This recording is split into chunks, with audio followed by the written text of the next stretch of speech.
Lá vem o velho e o Turcão, hein? Olha lá, o velho Valdemar primeiro.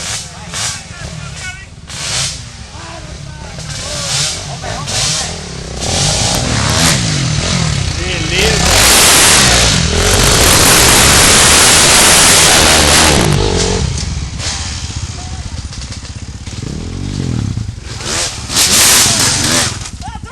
E o capacete no lugar certo, né?